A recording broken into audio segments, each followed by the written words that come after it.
Hi, friends. Welcome to the Mastermind Moments podcast. Hosted by your pals, Josh and Sasha.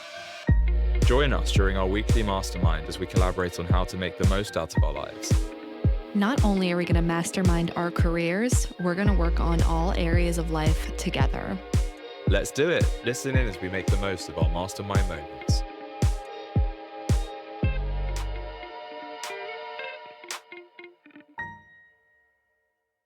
Hey guys, Sasha here. In the recording of this episode, we ended up losing the last 10 minutes of Josh's audio, so that's why it ends really abruptly at the end, but just know we talked about my physical health, and the gist of that whole section is I need to stop being so hard on myself. Surprise, surprise. And it's just seasons of life. It's officially been 1 year of recording and 1 year since we launched this podcast, so we are so grateful for your support, and I hope you guys enjoy this episode.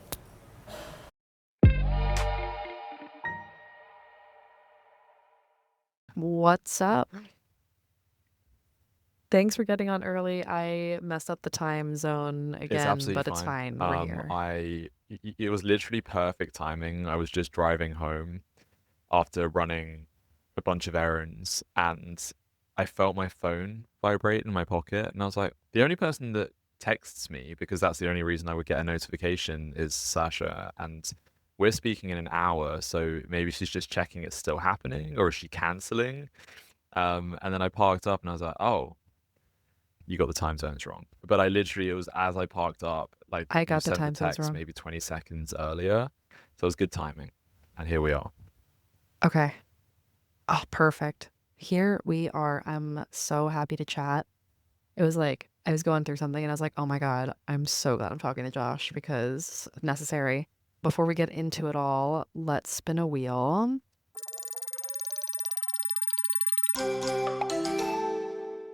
Okay. Love, how do you communicate effectively with your partner? What do you think? How do I communicate effectively? I don't is the short answer. I think it's something that I'm actively working on for the sake of me and for the sake of the relationship. I'm not very good at having a calm conversation in the face of difficult times or difficult conversations. I think as someone with BPD, things blow up in my head to the point where they're actually nowhere near as bad as I feel they are, as I think they are. So it makes it very difficult in that moment, in the heat of the moment, to have a calm conversation. And so something I'm working on at the moment is just calming down in that moment instead of reacting, responding. And that's so much easier said than done. But what I'm trying to do is I actually learned a technique for this last week during my BPD therapy that I'm doing. And I don't remember the exact specifics of it, but basically I need to before responding, before actually having this conversation or using any words at all, I need to identify that I'm feeling the way I am, basically name the emotion, then ground myself. So take a few deep breaths, do a couple of breathing exercises, and then calmly communicate. And there can be, in my communication, no element of blame, whether it's on her side or whether it's on my side. I can't blame anyone. It just has to be, this is how I feel in this moment. And I'm sorry that I've made you feel this way if it's that way around. How can we fix this? So a very calm and composed Yeah. conversation as opposed to a reaction. And as I say, it's much easier said than done, but it's something I'm working quite hard on at the moment, just to allow that space. And I think she has to allow me that space, because it takes a minute or so, maybe 30 seconds, where before I actually respond to what she's saying, I need to ground myself. And I think for an outsider, if I was to use this on people in public or friends, they wouldn't necessarily get it, but Savita does get it.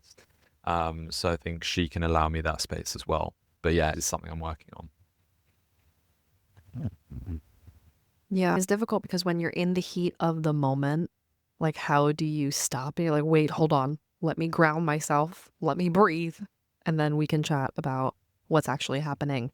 So that can be really challenging and difficult to do. So if you can pull yourself out of that in the moment, that's incredible, like honestly. And it's really something to commend. It's something to be really proud of yourself, but it's easier said than done, especially when you're in the heat of the moment and something's really upsetting you and really bothering you. And yeah, completely. It's tough and it's challenging, but if you can do it, you can do it. As far as like me, I'm not in a relationship right now, but when I was, that's one thing that was really great was our communication. There were times that I got way too heated and had to honestly changing the physical location of where you're having the conversation in the heat of the moment is very helpful. If we're getting super heated in the kitchen, let's just move outside. Let's just change the location, like tends to help, but there were definitely times. I don't know if you've ever Yeah. read the book Nonviolent Communication, but if you have not, I highly suggest it. And it's basically being like stating a observation, like just a straight up fact about something that's happening, like with no distortion on either side about emotions or whatever. Just be like, the toilet seat was left up. Or I noticed the toilet seat was left up, and then how it made you feel. Be like, it made me feel XYZ. And then be like, the need that it's like hurting within me is XYZ. And then a request for next time be like, next time I'd really appreciate it if we could close it or something like that. And like that, those strategies are really helpful for me. And just like also when you're in the heat of the argument, being able to reiterate what your partner is saying and being like, I'm hearing this. Is that right? Because like once the person feels heard, it alleviates so much of this miscommunication. So that really helps too, to just be like, listen, like I hear that you're saying this, I hear that you're saying XYZ. Is that true? Or if not, can you explain it to me? Explain like your feeling to me so I like fully understand what is going on and what you're saying.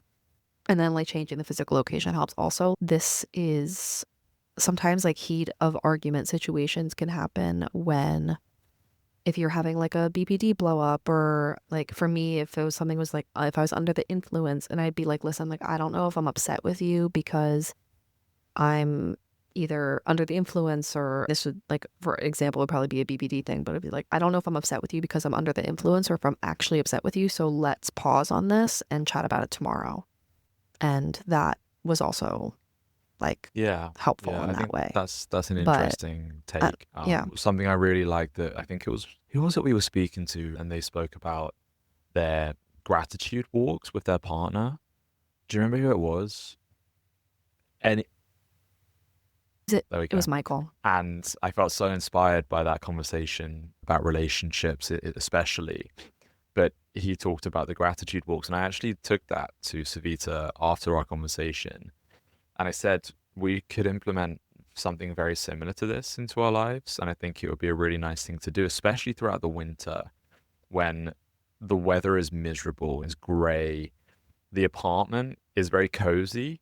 It's not, you don't want to be stuck indoors all day, every day. And I think it's very easy to fall into that trap of we both work from home. So just never leaving the apartment. And for me, I have quite an active social life and I have the option of going into the office whenever I want. So I do leave the apartment fairly consistently, whereas Savita doesn't necessarily. And I've said to her, I think it's really important working from home that you do and you make a big point of it. And I think it's important for us because things will get tense because we're on top of each other the whole time. Um, it's not a massive space. It's not a tiny space, of course, but it's not a massive space. And so if we're constantly cooped up inside, it's going to get to us eventually. And so I think that change of environment, and actually, even if it's just for a walk, and we've been implementing that as just going for a short walk at the end of the day or in the middle of the day just to break it up, I think it really makes a huge difference because you're changing your physiology, you're changing your physical location, you're breathing air, even if it's cold air, into your body. And I've been making a point of doing this myself, even when it's raining, because it's just nice to feel the elements every now and then when you've been stuck indoors, breathing the same oxygen all day.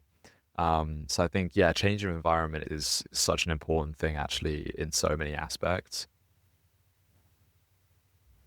Yeah. When I started working remotely, the therapist I had, not the same one, but a different therapist, he told me that I needed to leave the apartment once a day. He's even just for a 10-minute walk, leave the apartment, go outside, do not spend more than 24 hours straight, or like even 20 hours. Don't spend an entire day in the apartment. Get out. You have to. It's necessary to go outside, even if it's just for a second.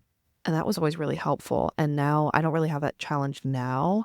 Sometimes sometimes it's almost like I should stay in for a day, which honestly, I feel way more guilt doing that than leaving. But yeah, it's definitely Yeah. changing the environment super important for sure. Because just to get the energy circulating and get things No, like yeah, no, 100%. I moving. think I guess it's not a form of communication, an effective communication. But I don't know, I guess you could argue it is. And it's just something to benefit your relationship, to benefit yourself as well. As I say, especially at times like this of the year when it's just miserable and you have to do what you can to help yourself because the world and the weather and Mother Nature is not helping us. So we have to take it into our own hands. We've spoken about this before in the summer. Everything feels so much easier for me when there's is sun and blue skies and it's warm and life is so good, right? But it's handed to us on a plate. Whereas this time of year, it's not, and we really have to forge our own paths. So yeah, I think just stepping outside in general, just even away from the relationship stuff, is a really important thing to do. Yeah, completely. Yeah, Absolutely. But exactly. it is what it Yeah, is. I'm good. Anyway, how are you? Yeah, What's going on?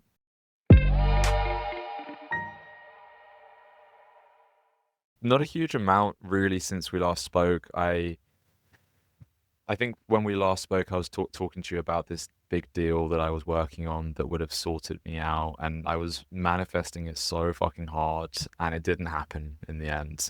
Yeah. I did everything No. perfectly except for one little thing, and I shot myself in the foot with that one little thing, so it didn't happen. Today is the last day of the month, of course. Now, my company gives us Yeah. so in the UK, we obviously you guys have the same thing or very similar. We have bank holidays, so national holidays where throughout the year we get the occasional Monday off. So we have quite a few at the beginning of the year and throughout the summer. But then after August, there's nothing until Christmas. So what my company does is they give us a digital detox day, basically in the middle between Mm. August and Christmas. So now, it's usually the last Friday, I think, of October. And it's basically a day where we don't work and we can shut off from work, shut off from digital world, ideally. And it just breaks up that difficult time of year. So we have an extra long weekend. So that's today. And I I went into today yesterday thinking, okay, I'm going to work today. I'm going to do my best to get as close as I can to my target because I haven't hit my target. But then it got to close of business yesterday, and I was like, I'm not sure that this is really what I should be doing. I think I should take the day off, reset. I'm not going to hit my target in one day because it's too big of a gap to bridge. So just chill, relax, reset, and go into Monday all guns blazing. I figured out some numbers as to what I need to do for my target next month in order to make up what I've lost this month. And it's big, but it's not that daunting when I've broken it down. So that's made me feel a lot better. Now, Yeah. I was hoping today would be fairly relaxed. I woke up at 10, which was nice. Didn't have to wake up. It was a nice feeling. It felt like a weekend. And now I have a long weekend, technically. But I've just been running around all day doing errands. Like, I think I pushed all of my errands to today, knowing that it was a day where I didn't have to work. And I Yeah. regret it. I just feel a bit brain frazzled right now. But it is what it is. It is now the weekend. I'm done with my errands. I'm here talking to you. It's Halloween, so we're going out tonight for Halloween to the London Transport Museum. There's like a silent disco there, which sounds so much fun. I've never been to a silent disco before. Yeah. Have you? Yeah, see, Yeah. I I've just love never them. I love them. seen the appeal, but then people do love them. It's great because it's like everyone has, at least the ones I've been to, everyone has headphones, and then you can typically switch between 3 different channels, and like at least one of the DJs is popping. And also it's cool to see because everyone's like dancing to different music, so you're all in your own vibe, which is cool. But then you can also see you can tell who's also listening to your channel too, because you can tell with the colors and then also with who's dancing or singing along to the same things. But it's funny to take your Yeah, headphones off and to see who's like singing along. That's always hilarious. But yeah, no, I love silent yeah. discos. I think they're awesome. And it's a really good alternative solution to That's the thing. So my loud music. friend That should be who we fun. usually go out the last few years, we've been out for Halloween, and he wanted to go out and do a big party night, a big club night out till 4 5 a.m., getting really drunk to the point where you're almost vomiting, that kind of night. And I'm like, that a couple of years ago might have appealed to me. And I think that's a lot of what we built our friendship on, is those kind of nights. We used to have such amazing times, but it's just not me anymore. I feel like I'm not old. I'm approaching my 30s. Doesn't mean I'm old, but it just means that it doesn't really appeal to me anymore. The thought of that, it just doesn't. And so me and our other friend made our own plan and said we'd rather do this. And he's still going off and doing that big night out with his girlfriend. But I think that's an interesting conversation, actually, because I think we've spoken about this before. I'm not a heavy drinker anymore. I drink very sparingly these days. For the most part, because of my fitness right now, I'm not drinking a lot. But in general, I just don't drink much these days, very sparingly. And this is interesting what they say, about when you stop drinking or if you go completely sober. But in my case, I'm not completely sober. I'm just not drinking very much. You realize who your real friends are, or which friendships were built on just getting fucked up. And that's what it was. And now, don't get me wrong, like I hang out with this friend sober. We go and I was going to say he respects the fact I'm sober. He doesn't tend to. He tends to be quite sort of peer pressury. But we hang out and we have a good time sober. So it's not entirely true, but it's just an interesting concept that he's still in that phase of his life where he just wants to get fucked up the whole time. I'm very much not. That doesn't appeal to me at all. And yeah, I feel like we're in such different phases. And how does that impact our friendship? And I feel like it has been. We're hanging out a lot less because I think he will invite me to go to the pub and have a bunch of drinks or on a club night. And I'm like, I don't really want to do that. And then I'll invite him, for example, today to the silent disco, where it's going to be fun and vibey, but not getting fucked up. We might have a couple of drinks, but it's not going to be like completely wild. And he wasn't interested. He said he didn't want to do it and he'd rather do what he's doing instead. So as a result, we are seeing each other a lot less because we're in different phases of our lives. And it's quite a sad thing. But then I always remember what you say about people who are in our lives for a reason, a season, or a lifetime. And I think in this case, I'm trying to figure out if it is a season or if it is a lifetime. And I think he probably is a lifelong friend, probably. And he just needs to grow out of this phase. But the season that our friendship is in now, it's restricting us. And so that it's an Yeah. interesting one. He actually tried to meet up with me this weekend again to get really drunk. And I haven't been using my phone very much this week. I just tried to stay off it as much as I can. And I didn't reply for maybe 6 or 7 hours, but then I did reply. I did send a message on a group chat that we're both in. And he sent me a message and said, "Are you avoiding me?" And I was like, technically no, but I just don't want to be doing the things that you're suggesting. So yeah, it's a tough Yeah. one. And I think it's also hard to let people like that go who have been like, he's been such an important friend for me over the years. It's a conversation I had earlier today with my friend who actually just flew in. And it's like, I think there's a study that shows every 7 years you rotate through half of your friend group, right? If you think this guy's a lifelong friend, then you think it's very possible that he's a lifelong friend. But at the same time, if you're having a lifelong friendship with somebody, it should be a relationship that's good enough to be able to have an open and honest conversation about how you feel about this, and can you sit down and have a conversation and be like, listen, like, I love you so much and I want you in my life, but I think right now we just want different things out of life, but I want to spend time with you. So is there a way that we can find a happy medium about something that we're both interested in or both interested in doing? Because I don't want to lose this friendship, but I also am out of the stage of life right now where I want to get fucked up every weekend. That's just not where I'm at right Yeah. now, you Yeah, know? and we've had similar conversations. So it's three of us who are this trio who have been very close for a couple of years now. We hang out just the three of us a lot of the time.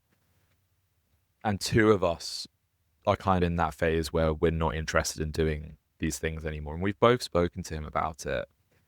He is one of the most stubborn people I've met in my life, incredibly stubborn and won't hear really your opinion. I don't know if I told you this actually. So he is the friend. Actually, I don't think I did tell you. So a few weeks ago, he wrote to me and basically said that he's worried that I am becoming radicalized and that I've been brainwashed after the brainwash trip that I went on.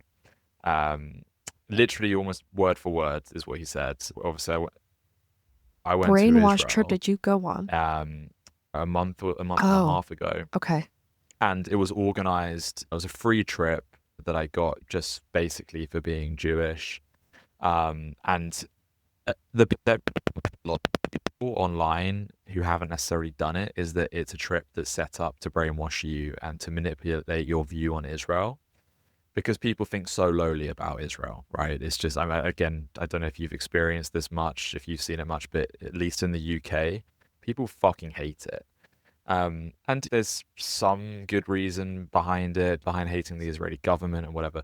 And we won't get into that, but a lot of people are of the view that it's a brainwash trip. And obviously, I came back and I felt very passionately about my Judaism, and I've really stepped into it. I told you I've been going to synagogue fairly regularly for the first time in my life. I've tried to do at least one Jewish thing every week, and so far I've missed 1 week, but then it's balanced out because I've done two on some weeks. It's been a real blessing, but I also came back feeling horrible about what's happening there. And we got such a balanced view from all kinds of people, not just the Jews, not just the Israelis, all kinds of backgrounds, all kind of cultures that we met just walking around the main city in Tel Aviv, speaking to people there about what's going on. And it's horrific. It's horrific what's happening in Gaza. And again, I won't get into it, but we got a very balanced view. And so for someone to come to me and say that it was a brainwash trip and that I've been radicalized, this was the worst thing in the message. He said people with BPD are much more prone to being radicalized. And so you just need to be careful because you have BPD and I'm just worried about you. And I was reading that message and I thought, first of all, there is absolutely no fucking need to bring BPD into this. And secondly, you've just made that up. Like, that is not true at all. Just because we feel things extremely doesn't mean we're prone to being radicalized. And honestly, I read that message myself. I read it to Savita. I read it to a few people. And I was like, I think this is the end of our friendship. Like, I cannot be friends with someone who sees me like this, who thinks this lowly of me. And I spoke to him about it and I said, this was really not cool. And I said the BPD thing especially was not cool. Yeah, so that we've had some very difficult conversations and a lot of them in recent times, which is why I'm starting to lean towards maybe this person is in my life for a season. And that season was when I went clean from gambling and I made all these new friends and I was enjoying living my life. I was basically living my early 20s in my mid to late 20s, partying, getting drunk all the time. And he was someone that I could do that with. But I'm now past that. That's not me anymore. Whereas it is still him. I'm not cutting him off. And I've spoken to Bella actually about this before, long, long time ago when I was having similar issues. And she said, don't cut him off, but he can serve a purpose in your life. He can still serve a purpose. So when you want to go partying, when you want to do a certain activity, he's that purpose. He's that person for you. It doesn't mean you have to completely cold turkey cut him off. Um, And I have other friends who I can do the more calm and wholesome things with, and hiking. And I have lots of different friendship circles that I can do lots of different things with. And that's fine. That's fine. Just keep certain friends at a distance or sort of at arm's length, if that makes sense. I think it's funny because the whole reason season lifetime situation, when I always bring that quote up, I always attribute it to you, which is really funny. But something else that I was talking about today, but something that we've talked about a lot is the circles of friendship and who's in your inner circle versus like a friend versus a close friend versus a friend versus whatever. And it's okay and normal for someone to go from one circle to the next. And that can change. That can change over time. That can change over the span of a year, of multiple years. And people can bounce back and forth between these ripples and these circles. And it's a very fluid thing. So I'd say like you could probably keep him in your circle of friends. You might just move him a couple tiers back until you guys are in a more aligned spot. I agree I with Bella think on this that's one. I think that's it. You sound surprised that you agree with Bella. I'll let her know. I agree with Bella on this one, Yeah, no, I surprisingly. agree. And I think also, so I've this week we've spoken about this briefly over voice message. I have been feeling so bad about work. I've got a lot going on right now. I think about Savita. We won't talk about that today because there's not really been any progress or any updates. Yeah. There is a slim Yeah. possibility that she could end up staying. Her cousin runs a bunch of companies in the UK that could potentially sponsor her, so we'll see where that goes. But no real updates on that. So with work, I've been feeling so shitty about it, and we've seen this pattern with me over the years where I get into jobs, hate it to start with, then I love it, and then I hate it, and then I'm like, I hate this, I don't want to be doing work anymore, I want to start a business every fucking time. So why do I never end up starting that business? Why do I never start working on a side hustle? And as we spoke about, for example, with the podcast, why this is a huge opportunity for me to take by the scruff of the neck and run with it. Um, why do I just never get to that point? It's because I'm too comfortable. I'm in these jobs that are, although I hate them and they're making me miserable, they are comfortable. They're paying me good money. I can live my life outside of work with them. They're giving me a fairly comfortable life. But I think, honestly, I've been waiting for a point to hit rock bottom with work because that's the only time that I'm actually going to take action. And we've seen this with me again over the years where, and some people, I think some people are built like this. It takes hitting rock bottom to get to that point where you're like, holy shit, I don't want this anymore. And I have to change this now. It happened to me with gambling. It's happened with so many different areas of my life. And the one thing that I've been just not waiting for, I think, because you made a face at that, and I think that's the wrong way of putting it. I haven't been waiting to hit rock bottom, but it's more like I'm too comfortable. And I feel like deep down, I know that I'm never going to take action unless I do hit rock bottom. And obviously, I have that in my control and it's all up to me, and all of that stuff. But I think I do need to hit rock bottom and feel that incredible discomfort to actually change it. It's so funny because this sounds so similar to when you quit your job and you're like, I have to be uncomfortable. I have to have a limit Yeah. and basically a deadline or else I'm on the streets. It sounds so similar to that. And it is very extreme in nature, which it's very extreme in nature. But at the same time, when you start a business, like you're like to make action on starting a business, it's like constant. Like it never stops. And it's not, oh, I have to hit rock bottom today for me to do anything. That's just not how No, of course starting a not. business But I works. think it's about the taking, it's the Like the motivation to motivation to start start. and the actual initial action where I've just had. So let's give the example of gambling.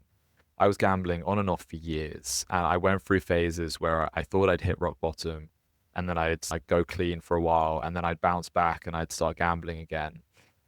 And then it got to a point in January 2022 where I was just exhausted, like financially and in terms of debt and in terms of my actual position. I wasn't rock bottom. But mentally and physically, it was absolutely rock bottom. Like I was just exhausted from the constant and never-ending cycle that I Yeah. was putting myself through. And the irony is, like, I placed my last bet knowing that this was going to be my last bet. I was like, I'm just done with this. I cannot fucking do this anymore. I placed the bet. I won the bet. I took the money. I put it into my account, and that was the last bet I ever placed. Um, but it took me hitting that point where I was just exhausted to actually take action. And it wasn't just an action of, you compare it to the business of how you have to put constant and consistent action into running a business, right? And into setting up a business, running the business, making it successful. It's the same with Yeah. overcoming addiction. In those early days, especially, I needed that motivation to get started. But what kept me going throughout all these years is that I don't want to get back to that place. I don't want to get back to that rock bottom exhaustion. So that's keeping me going. That's keeping me taking action. It made me take all this action in the first 6 months, a year, which now makes it my life much easier because I put in that work in the initial phases, but I'm still having to work on it every single day. It's a constant battle. Yeah. S- Yeah. I it- mean, you're describing what it's like to start a exactly. business. It's like the initial startup is so difficult, but once you're in the flow, yeah, it's difficult and it never ends, but Yeah. it's starting something's way harder. Like we talk about this all the time. The starting the thing is the hardest part. The first step is always the fucking hardest. Yeah. And once you're in No, the momentum, you're in the that's momentum. it. Exactly. Yeah. And I feel like it's difficult for me to say, but you talked about a couple of years ago, or last year, I think it was, when I handed in my notice and I was like, I need to be uncomfortable in order to take action. And I think it was the wrong kind of discomfort at the time because that probably would have triggered me gambling and whatever. And we spoke about that back then, which I think is so cool, by the way, that we've spoken through this entire thing. I think it's, and we've got evidence and Yeah. shit to listen back to. I think that's so cool. A little side note. But right now, the way I was feeling this week, I was like, holy shit, I need to fucking make this change because I feel shit. Like, I feel this week, especially earlier this week, I felt like I was experiencing or potentially experiencing the beginning of burnout. This job has it's just taken my soul. And just, I love it when it's going well. Of course I do. But I'm just at a point where I feel like I'm very close to rock bottom. And I actually said to myself the other day, I could just apply for another job and follow this same cycle, but I'm going to follow this same pattern of being trapped and feeling burnt out and stressed and anxious and sad throughout the rest of my life unless I make a fucking change now. And that thought, that terrified me. The thought that if I don't make a change and if Yeah. I don't work hard to make that change now, I'm going to keep following this cycle for the rest of my life and it's going to be fucking miserable. Sorry, I've been swearing a lot today, but it's going to be. You don't I ever know. have to That's why I apologize feel for comfortable doing swearing it to around me. you because I feel like you're borderline worse than me. I am so much worse. I'm a freaking sailor. Yeah. No, I know. So Yeah. it's okay. I won't apologize again. But yeah, so that's how I feel right now. I feel like I'm very close to that rock bottom place and I'm trying to take action on my mentality to shift that to one of, okay, I'm ready to do this and I'm going to put in this consistent work. And yeah, it's a process. And as you've heard this from me so many times before, but I do feel like I haven't necessarily been at a rock bottom place when it comes to my career or how I feel about it. And I do feel like I'm really getting to that point. And as I said, this realization of I can't keep following this cycle because it's just going to make me miserable for the rest of my life. I need freedom. I have to have that freedom and I'm going to have to work really hard for that. And I accept that. So, yeah, that's my realization this week. Damn. Yes, and it has been the same pattern over and over again. Like we've literally seen this for years with you. And like beyond this 1 year working the podcast, like it's been years of you and I talking as friends, like seeing this pattern that you're going through with your jobs where you get a new job, you love it, you hate it, you love it, you hate it. And then you talk about wanting to start a business and then you change jobs and the same thing happens over and over again. And it's how do you break that pattern? And then how do you change? You have to take action and do that, which like great, but then what's the mentality shift of breaking out of this fucking pattern? Like we have the tools and the resources to do, but then what's the actual thing that's going to get you to make change? And it's maybe it is this rock bottom situation thing, but it's like pushing yourself to that is, I think, I mean, being ready is a decision. It's not a feeling. Like you decide you're fucking done. That whole thing is like not another day, not another minute, like right now. Like when would now be a good time to do something? Yeah, I You know what think I it mean? is And it is a decision, not a feeling, but I think the feeling can help you make that decision. So that's what I was talking about, the gambling, for example. It yeah, was that feeling that prompted me to take that decision. And you shouldn't need the feeling. You shouldn't wait for the feeling before making the decision. But I just feel that I've grown too comfortable in life and in my career, and comfort is the killer of all growth. That I think that's what I've been experiencing big for God time. knows how long. Yeah, completely. Yeah, I don't know. I think I'm curious. I know this is like unrelated, but related. I'm curious to see how things will shift when you have. Honestly, this isn't related at all, but it's like what immediately came to mind is like when Savita has to go, if and when, but most likely when Savita has to go. I'm wondering if you will fill the void of this absence in your life with a side hustle and with a business. Like maybe it's the discomfort of another area of your life that's going to fuel you It's an interesting point, to do something. because I'm not saying my relationship is an addiction, but it's a major part of my life, and you do tend to fill those voids with habits and addictions in some cases. And I just think back when I stopped gambling, I the easiest way to stop an addiction is to replace it with healthier habits. And at that time, for probably about Yeah. 6 months after I stopped gambling, I poured everything, every bit of my energy into work. And I saw the results massively, but I poured everything into work. And so, yeah, it's an interesting point that will happen. Maybe that's like a way that you are going to be able to cope or manage the grief, which is not the healthiest, but we'll have to work on like more mindset and grief work when that comes up. But I do think it's a real possibility that you can take that energy. I mean, listen, please start before the new year because we still Yeah. have 2 months left. So don't use it as an excuse like, oh, when Savita leaves, I'm going to get this shit started. No, get it started right now. Like, when would now be a good time to start?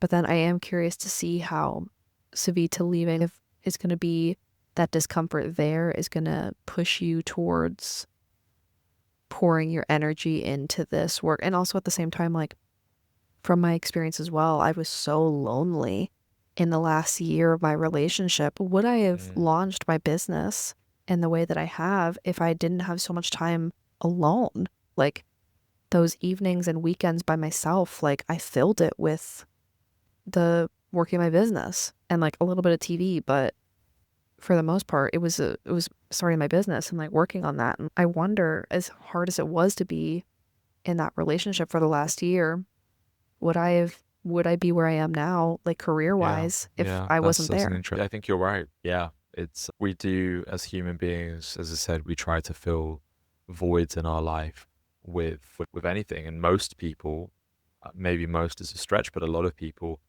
end up filling those voids with unhealthy habits, whether that's various unhealthy addictions or eating or bad habits. But I think if you are able to replace it with, you have to be careful as well, because you can replace it with healthy habits, but you also don't want to overdo it. For example, with me with work at that time, I felt like maybe actually replacing gambling with work was not such a healthy shift because I was exhausted and I wasn't socializing very much for a while, and it's everything I had was going into work. So you have to be careful with that. But yeah, Yeah, completely. It's going to be interesting to see, but I do think you should start before then. Don't but like something, so I actually had a chat something. at GPT about this, and about specifically That actually is about the incredible. podcast. And there was an action plan as to timelines and that kind of thing. And it made me realize, and obviously it's AI, whatever, take it with a pinch of salt, but it made me realize that if I really worked hard on the podcast or on some sort of a side hustle or both or whatever,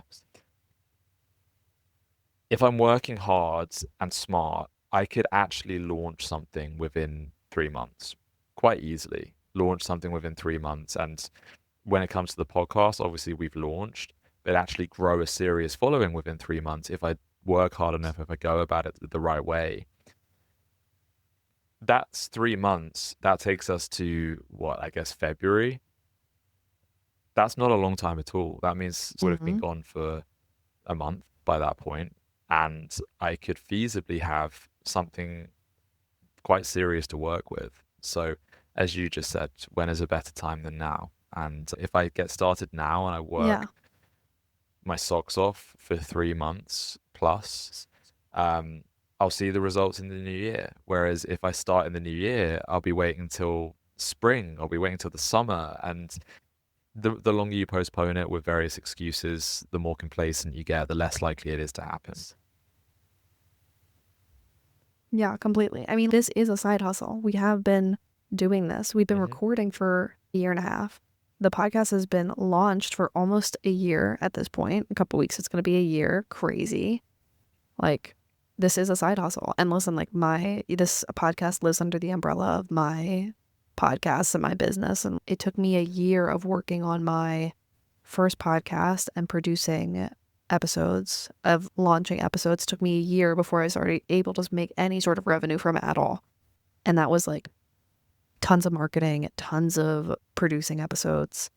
And it took me a whole year of just launching and like just having nothing come of it before literally even a cent came into my account. Anyway, plenty of motivation, and I think I'm at an interesting pivot in my life right now, interesting place. So we'll see where it goes and my ability to take action as well. But yeah, interesting time. But that I literally started this off by saying, yeah, there's not much new with me since we last spoke, and we've ended up talking about me for half an hour. So what's up with you?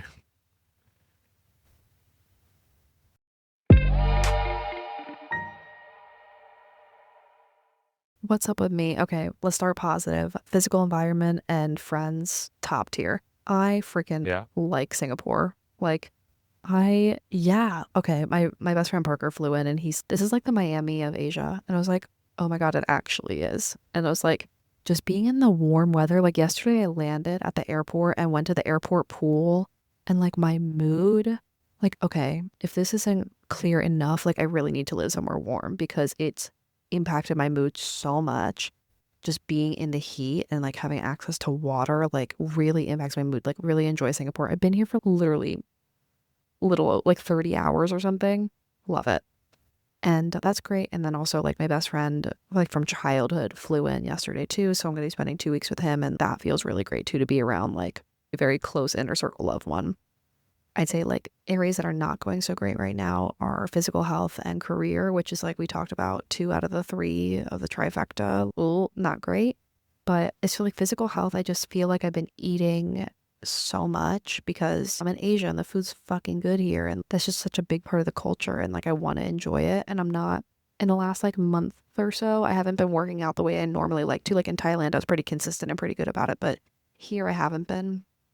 Or not here, but like in the last month or so, I haven't been, which will change very soon. And I have been walking a ton, just not to the level. I just feel bloated and gross. And like I'm worried about weight gain. And I know I'm going to be fine. And I know it's seasons of life, and like to give myself a little bit of a break while I'm like literally traveling and seeing the world. And it's, when are you going to be in Singapore, being able to go to these like crazy markets and try all these foods and whatever? Like, it's really okay. And like when I'm in routine and when I'm in the flow, like I know how to get all my shit and I'm good at it. Like I'm really good at the discipline. So that's been feeling not so great.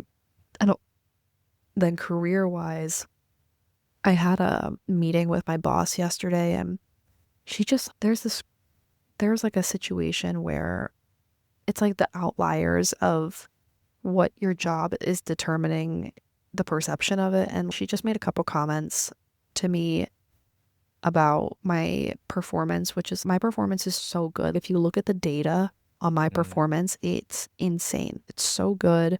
I do my job well. I do my job well. And she just made a comment about the travel and how like I should be doing better or like whatever. And I'm like, we're basing this off of one situation that's like an extreme outlier. Like we're not looking at the hundreds of situations that I deal with every single day. We're looking at the one, and it really pissed me off and it really upset me because I feel like my work ethic is being questioned, and it's something that I pride myself on so much. It's like such a piece of my identity. And if you come for especially when it's your boss, right? Like I'm remote. Like I don't talk to my boss very often. Like I don't get a ton of praise. But like when I do talk to my boss and I get these not like reprimanded and my work ethic being questioned, like really shook me to my core and really upset me, especially considering the fact that it's like such a big piece of my identity. And yeah, it upset me. So I have a strategy right now about like how I want to go about really communicating. No, actually, like here is the hard data showing that I am doing a really fucking good job, and just doubling down on that, and honestly just having an open and honest conversation, like sending her all this data and being like, listen, like I know these outliers make it seem like it's not the case, but here's the data showing that I am doing my job and doing it really well. And I don't want my work ethic to be questioned. Like, I don't know. Basically, I plan on throwing all of this information into AI and being like, can you help me craft a great response for this, please? Especially since I have my eyes set on like a promotion and raise this year. And because we're getting nearer the end of the year, it's like, I don't know. It just made me a little nervous. I'm like, am I not? Is that something I should be concerned Yeah, about? no, of course, I don't know. understandable. I think with the work thing, it's a tricky one because obviously you're trying to get approval from your boss or from anyone that's above you, especially when you're trying to get a pay rise, trying to get any kind of promotion, trying to progress through the company like you are. We've spoken about this before, about kind of your future with regards to career and the way you see that going. And so naturally, when someone calls you out like that, it's going to sting. I think it's definitely worth, it's not about boundaries because you have to be really careful with someone who's above you. And so I think obviously with crafting this response, you do have to be very careful, but I think you have to say something. For real. For fucking real. Anyway, I need to go to sleep. I'm really tired. It's midnight. Enjoy your weekend. All right. I love you so much. Bye. We hope you enjoyed this episode.